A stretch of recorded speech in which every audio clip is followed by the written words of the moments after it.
Hello students, ગયા વખતે આપણે ચેપ્ટર નંબર 2 કર્યું હતું, જેનું નામ શું હતું? This is and there are. This is અને ધેર આર આપણે આ રીતે કર્યું હતું. હવે ધીસ ઇઝનો ઉપયોગ આપણે ક્યારે કર્યું હતું? જ્યારે આપણું વાક્ય એક વચનમાં હતું ત્યારે આપણે એ વાક્યને પૂર્ણ કરવા માટે ધીસ ઇઝનો ઉપયોગ કર્યો હતો. તેવી જ રીતે જ્યારે આપણને બહુવચનમાં વાક્યો આપેલા હતા ત્યારે એ બહુવચન આપેલ વાક્યને પૂર્ણ કરવા માટે આપણે ધેર આરનો ઉપયોગ કર્યો હતો. મેં તમને હોમવર્કમાં ખાલી જગ્યાઓ આપેલી હતી, એ ખાલી જગ્યાઓ આપણે ચકાસી લઈએ. જેમ કે અહીંયા તમને આપેલું છે blank an ice cream cup on the table. હવે એન આઈસ્ક્રીમ કપની આગળ તમને આર્ટિકલ એ એન દેખાય છે. એ એન આર્ટિકલ દેખાઈ ગયું છે એટલે તમારે સમજી જવાનું કે આ જે વાક્ય છે એ વાક્ય શેમાં છે? એક વચનમાં છે. અને એક વચનમાં જે બી વાક્ય આપેલ છે એને પૂર્ણ કરવા માટે આપણે ધેર ઇઝનો ઉપયોગ કરીશું. THERE, there, IS. There is an ice cream cup on the table. તેવી જ રીતે blank boats in the river.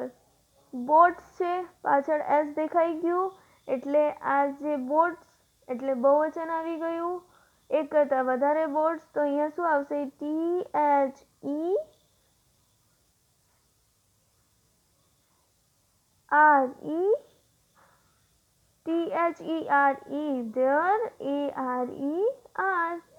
There are boats in the river. હવે અહીંયા શું છે? બ્લેન્ક છે. બ્લેન્ક પછી અહીંયા છે a clock on the wall. A clock છે, આર્ટિકલ એ દેખાઈ ગયું માટે આ વાક્ય એક વચનમાં છે. અને એક વચન માટે આપણે શું લખીશું? There is a clock on the wall. હવે blank an apple in the basket. An apple છે, એન દેખાઈ ગયું આર્ટિકલ તો અહીંયા શું મૂકીશું? There is, THERE, there, IS. There is an apple in the basket. Blank letters in the box. Letters પાછળ S બહુવચનમાં તો શું લખીશું? There are, THERE, there, ARER. There are letters in the box. આ રીતે તમારું પૂરું થયું. હવે તેવી જ રીતે મેં તમને સેન્ટેન્સ બનાવવા આપ્યા હતા. એ સેન્ટેન્સ તમારે જાતે બનાવવાના હતા. એક હું તમને કહી દઉં છું કેવી રીતે હતું. Cat cat under the chair. હવે જો કેટ છે, આગળ શું છે? સી. હવે સી છે એટલે વ્યંજન છે એટલે હું આર્ટિકલ એ મૂકી શકું છું. તો અહીંયા શું લખીશ? ધેર. પહેલાં તો there is, THERE, there is. હવે હું ધેર ઇઝ કેમ વાપરું છું? કેમ કે કેટ છે, કેટલ એક જ વચનમાં છે, એક જ કેટની વાત કરી છે માટે there is a cat under the chair.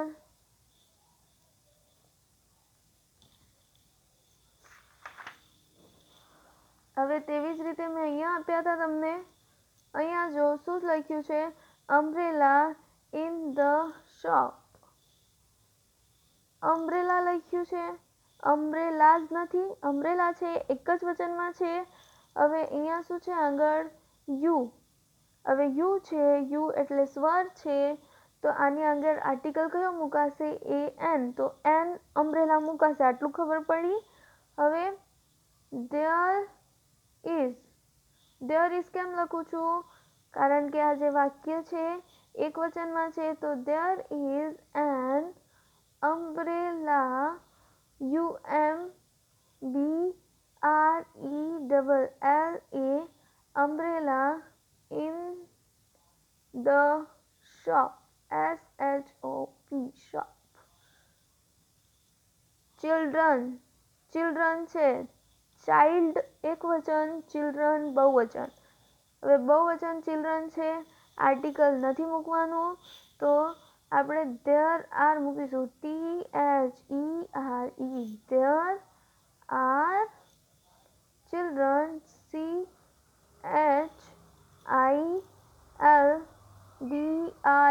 and children near the bus. There are children near the bus. તેવી જ રીતે પીકોક એટલે મોર.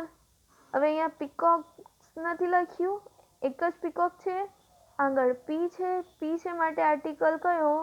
એ. અને વાક્ય શેનાથી શરૂ કરીશું? there is થી. there is a peacock, peacock in the garden.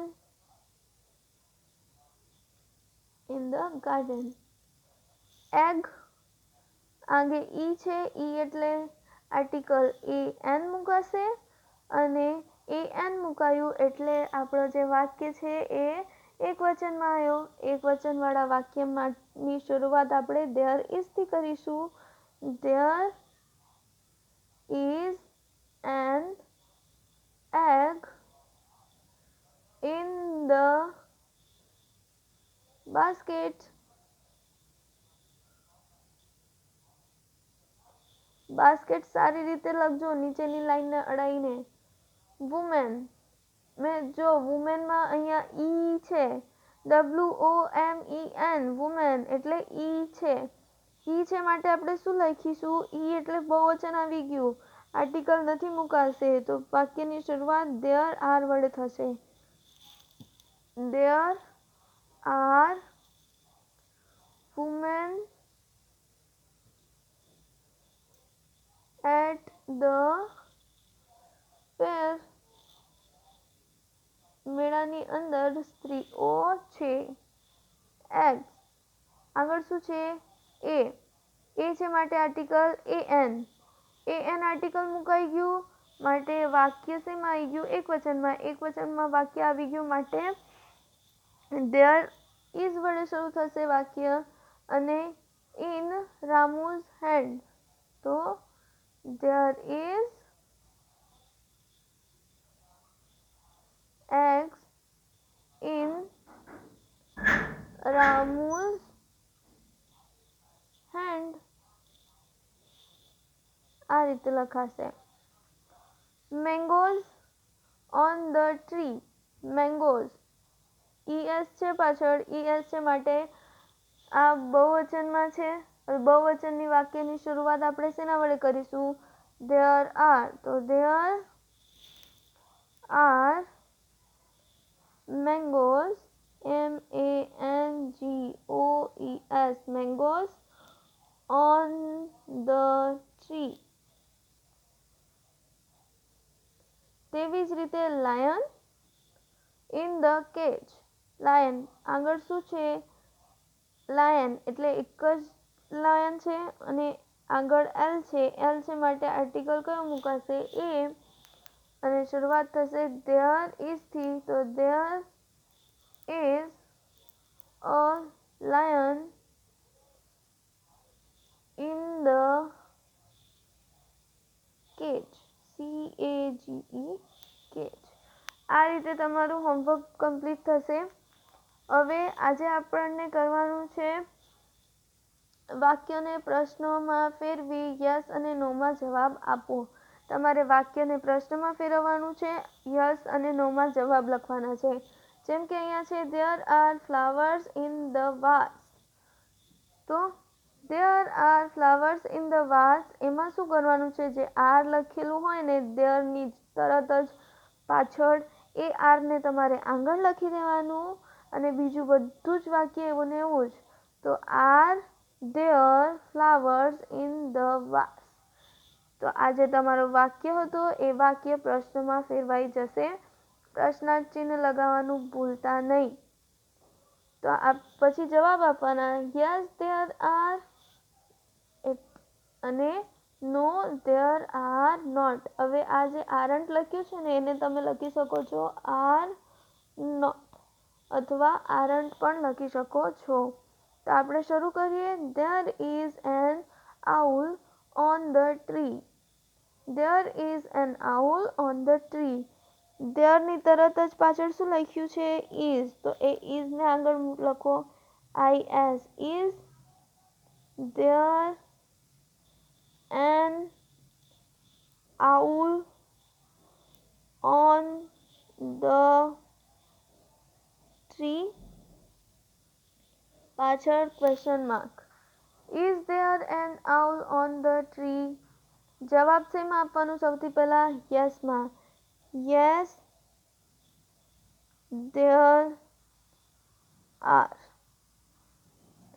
Yes there are પછી no THERE there are not.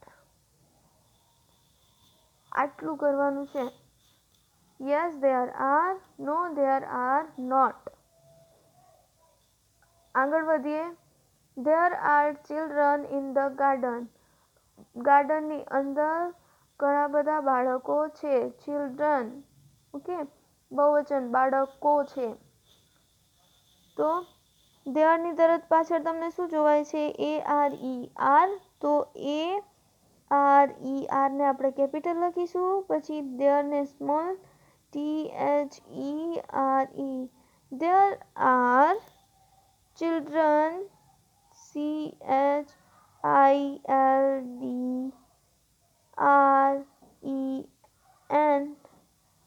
children in the garden. પાછળ પ્રશ્નાર્થ ચિહ્ન લગાવવું ફરજિયાત. તો અહીંયા શું લખીશું યસ ધેર આર. આ જે યસ અને નો ના જવાબ છે એ બધામાં કોમન જ આવશે. ના ખરા બધામાં કોમન નહીં આવે.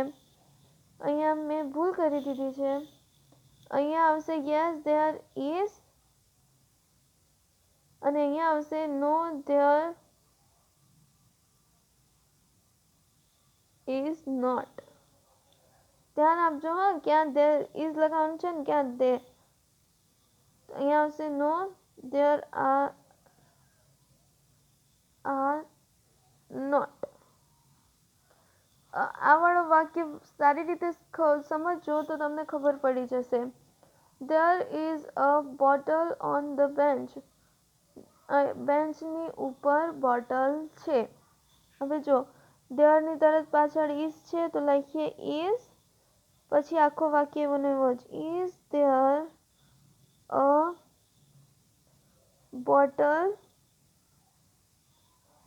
On the bench. પ્રશ્નાર્થ ચિહ્ન ફરજિયાત લગાવવું. પછી યસમાં જવાબ yes comma there is. Yes there is. No there is not. તમે અક્ષર સારા કાઢવાનો પ્રયત્ન કરજો તો આ રીતે લખાશે. આનાથી આગળ વધીએ. There is an iron on There is an iron in the cupboard. કબાટની અંદર આયરન એટલે સ્ત્રી છે. ધેરની તરત પાછળ શું લખ્યું છે ઇઝ. તો ઇઝ વડે શરૂ થશે. Is there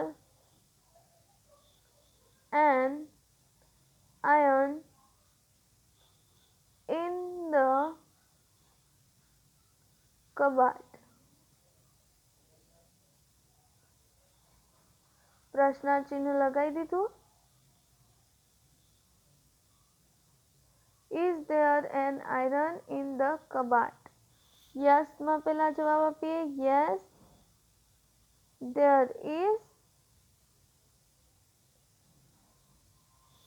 no there is not.